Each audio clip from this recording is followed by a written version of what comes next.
So my last Italy Black Ice game didn't really go that well. But from reading the comments and checking back over the footage, I've learned from my mistakes. The main lesson I learned, Italian tanks, just a waste of time. I'm gonna be giving Italy another run, while also not buffing any nation, so I'll be on an even playing field with the AI. Another important difference I'm making is instead of building light fighters, I'm gonna be making interceptors, because although you take a range and agility hit, the extra air defense and attack are a lot better for actually shooting down planes. As for resources, well, the main problem is oil and fuel, so I just gotta be careful with my fuel supply and ration it well. I'm just gonna speed through the inner war since not much is different. Ethiopia, cakewalk as usual, and when it comes time for the Spanish Civil War, I'm going straight for Madrid since I couldn't take it last campaign. I'm trying to make a good template to take the city, but when I attack, we're not doing anything to them, so I'm just stuck in a stalemate, and Italian High Command has some interesting solutions to end it. My resolution? Airstrikes. Bomb them. Bomb them. Keep bombing them. Bomb them again and again. Another important thing I'm doing in an inner war is building some proper convoy escorts to kill submarines. I have to make sure my supply routes are secure because I know the British are going to be tapping into my communications to raid me because sadly Italy at this time doesn't have something like Surfshark VPN to keep its data safe. Back in World War II, the Italians would just be sending messages to each other thinking it was just between them, but little did they know, Churchill was always listening. It's pretty similar to when you send information on an open Wi-Fi network. Hackers can be watching, but now fortunately, Surfshark exists to protect you by encrypting all the data you send. Also, if you're planning on doing any online shopping soon, you can use Surfshark to virtually transport yourself to another country to take advantage of localized pricing and get that product cheaper. Surfshark also has other services like Surfshark Alert that let you know if your personal information or accounts have been compromised so you can take action before hackers can cause harm to you. So if this sounds interesting to you, you could try out Surfshark through my link in the description and enter my code TGFC to get an extra 4 months free. It's worth trying because if you don't like it, you can get your money back. After all, they have a 30-day money-back guarantee. Now, back to Italy.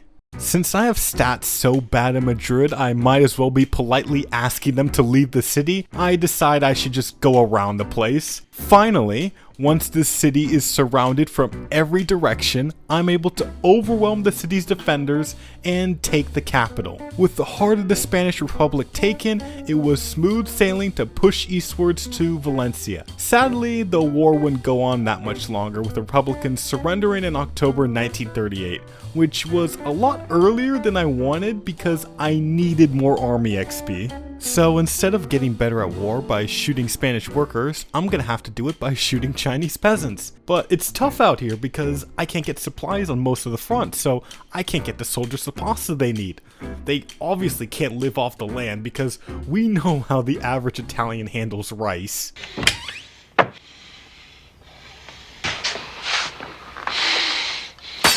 I just need any army experience I can get because Black Ice gives you breadcrumbs of army XP from your advisors, and it's expensive to edit templates. It's made even worse by the fact that I did a focus to give me a theorist, and when it finished, he never appeared. They stole it from me, Carmine! They took it! While some people in the comments suggested I abandon Ethiopia, I disagree. I'm actually gonna send more men to hold it this time. I made these divisions better, and I'm planning on having 30 of them to hold out in the colony as a useful distraction while I take Egypt. This did come at a cost though. The mainland of Italy was looking really light on the defenses, but I was pretty confident that the AI wouldn't be brave enough to invade Italy without taking Africa first. As Germany starts its invasion of Norway, it's finally time to mobilize my armies. I'm feeling more confident in my readiness as I'm invited to the Axis compared to last time. And after Germany takes Paris in August, the invite comes and I'm ready to move in. I launched the offensive to take British Somaliland, and in the Central Med, the Allies wasted no time harassing my supply routes. Unfortunately in Somaliland, the Allies were not a pushover. I was gonna need a lot more bombers in the region to deal with them here. Meanwhile in Egypt, I was taking it very slow because I didn't want to trigger the UK annexing Egypt event since it would cause a lot more British units to flood the area. Back to the Central Med, I wanted to secure my supply lines quickly by taking Malta to ensure I had proper air coverage for my escorts who were already doing a decent job protecting my convoys from subs. Already, I'm off to a better start than last game by taking British Somaliland. And the Brits also forgot to guard Malta, so I'm just taking that ease. Oh wait, the British sent a single submarine, guys. Sorry, we gotta deal with this before you're allowed to land. Next, I start pushing towards El Alamein and begin building a supply port to prepare the army for an offensive into Lower Egypt. While I'm going back and forth with the Egyptians on El Alamein, I'm starting to secure the Balkans with the invasion of Yugoslavia. A great benefit of me still holding in East Africa is that it really messes with the British supply lines. They can't send troops through the Red Sea and instead have to go through the Mediterranean, where I have free reign to mess them up before they get to Egypt. I was thinking maybe I could cut them off completely by invading Gibraltar, but that garrison was looking really beefy. I soon began my invasion of Greece, and while that was going well, Ethiopia was clearly on a timer. The British were slowly pushing us back, and I needed to break the stalemate in Egypt soon. The Iraq revolt would divert some eyes temporarily, but what I really needed to do was take my special forces in Greece and do a naval invasion of Egypt with them.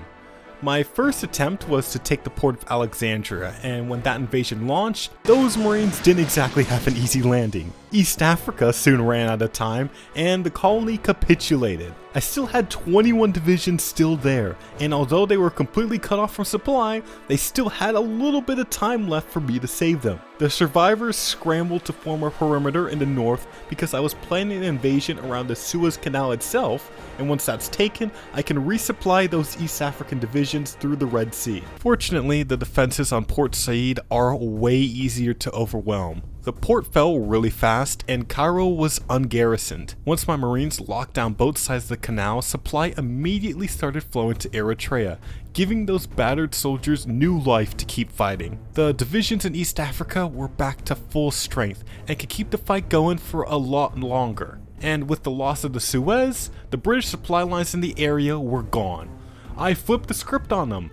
They were the ones who were starving, and I could start pushing them. The Africa Corps even arrived in Ethiopia, so I knew we couldn't lose. My mountaineers went east through Palestine and Jordan to liberate Iraq. Sadly, my victories here couldn't stop Operation Countenance from starting. The British army in this area was completely shattered.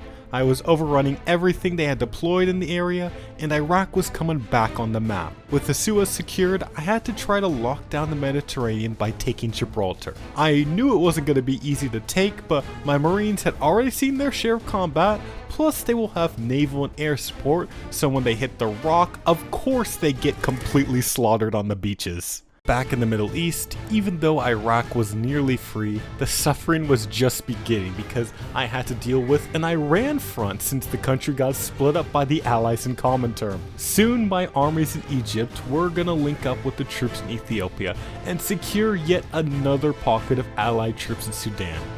It's incredible how I'm doing all this damage to the Western Allies and Japan still can't pop off in Asia. Their Chinese puppet state capitulates, and it looks like they lost most of their army with it. But honestly, that's just some bad mod design. Why would you have Japan make a Chinese puppet that can capitulate like that? So there goes any chance of Japan having any game impact. I tried again to take Gibraltar, and this time the rock is completely empty. Churchill was so mad about losing to me that he just left the Mediterranean completely. Well, not completely. Some straggling Royal Navy vessels had to be hunted down by my navy and dealt with. Since it's 1942, we've reached the part of the game where the Allies start to ramp up their strat bombing campaign, so I gotta keep watch over my skies. The interceptors are so much better than the light fighters, it's not even funny. Yeah, I know. Who would have thought plane designed to shoot down bombers is good at shooting down bombers? Back to Iran, the front has been progressing at a one-piece pace because of the bad supply and mountains, but I have been inching towards the Caucasus and have finally taken the city of Tehran. You'd think transport planes would be pretty useful here, but you'd be sadly mistaken. These planes give so little supply that I'm surprised they even had the strength to carry their pilots. But despite our disadvantages, I managed to overcome the Allies in the Republic of Iran. As I'm cleaning up the Allied divisions, I'm looking back at the Allied bombing campaign and I'm feeling really bad for Germany. I hate to say that the Luftwaffe is sleeping on the job, but look at some of these states, man. They're not beating the allegations. Fortunately, when I put up my planes, they trade pretty well against the Allied bombers and fighter escorts. At least on the ground, I'm able to work with the Germans, and we take the city of Yerevan, and I have to work on connecting that supply hub to the Iraqi railroads. The troops just had to wait until the railroad was built, but apparently the Soviets took the city back when there was a week of construction left. But although Yerevan was closed off, the road to Baku was left open, and I rushed to the city as fast as I could. The Soviet AI was smart enough to figure out that they shouldn't let me do that and tried to take the city back. It did cost me a Mountaineer division, but fortunately the Soviet supply was just about as bad as mine, so I was able to retake the city and push back the tanks. Once the railroads were ready, it was time for me to begin the great push. The Mountaineers were in their element here, and I finally had decent supplies so the Soviet armor couldn't hold against these elite troops. Once we started taking supply hubs, I was able to outrun the Soviet tank divisions and kill many more divisions in these mountains. Fortunately, despite it being November 44, I'm at no risk of the Allies attempting to land in Europe. Maybe because they're focusing a bunch of their military production on replacing all the bombers I've been shooting down. You'd think they quit bombing me by now, but they must think we're only one good bombing raid away from surrendering. I haven't brought up Africa in a long time, and honestly that's for a good reason. Not much has happened here. Once I push past Ethiopia, there's barely any supply here, and having to deal with an Iran and Congo front really challenges your will to play, so I couldn't be bothered paying much attention here. Back in the Caucasus, I pushed to Astrakhan, and now I just needed to connect with the German lines to trap a bunch more Soviet divisions. I managed to do it, but these Soviet divisions are really set on not dying, so they quickly broke out. I still keep trying, but it takes way longer than I wanted it to, and a lot of Soviet divisions do escape, but in November, a new pocket is finally complete. It took forever to kill those divisions because they kept bouncing between these two provinces like a tennis ball. I got jump scared by Turkey joining the Allies, only to see it was just fake news. Makes sense they want to be neutral, like they just saw me destroy several Soviet armies. I don't think they'd look at that and say, nah, I'd win. The pocket is soon liquidated, and looking at the casualties, I'm happy to say that I've done my part in this front. I transferred my section of land to Germany to watch over because I wanted to kill the UK now. It's funny how bad the UK is doing. The RAF outnumbers my fighters 3-1, and they can't even get air superiority. And once I narrow that difference to just 2-1, I get complete green air. On the naval front, I feel robbed. This whole game, I haven't been able to find the British Navy and destroy it, even when I'm positioning it in the English Channel for an invasion. So I'm able to launch this invasion with no issues, and my special forces overwhelm the poor British defenders in Dover. The Mountaineers set up to hold the beachhead as my Marines sweep westwards to take Plymouth. As much as I really want to take London, that city is too tough to take, and I'm gonna have to go around it. Once some reinforcements arrive, I'm able to push past Bristol and get into northern England, splitting the UK into two. Despite having troops from other allied nations, there wasn't enough to stop my special forces, and many of them perish. It's one thing to die for your country, but dying for your country in Birmingham has to sting a bit. There was hardly a British army left once I got past Liverpool, but I still needed London if I wanted to capitulate the UK. I'll give the British credit here. They really did try to make a good last stand in the city, but they couldn't fight forever when faced by such overwhelming odds. Finally, in June 1947, London was taken and the British government capitulated. A lot of Italians gave their lives to reach this day, but more importantly, we made way more people die for their countries to fail to stop us. I'm torn on what to do next, and I land on hopefully trying to break the stalemate in the Soviet Union rather than invade America. Hopefully, a good naval invasion of Leningrad will be just the distraction the Germans need to gain some initiative. I just have some of the worst timing ever, with the Soviets sending 2 tank divisions through Leningrad when I'm trying to land there. As for the Italian Marines who did land, well, I feel like Stalin's gonna invent some new war crimes for those prisoners of war. You know what, this is Hitler's war anyway, he can figure out how he's gonna end it. It's 1947, I just don't have the will to keep this going to 1950. I can't be sure what will happen if I let Black Ice run for that long. Still did a pretty good Italy run here, the Romans would be proud, and I hope you're proud of this run too, and will leave a like because god, these Black Ice games are taxing. Thank you to my alumni on Patreon supporting me, recreating my greater Roman ambitions.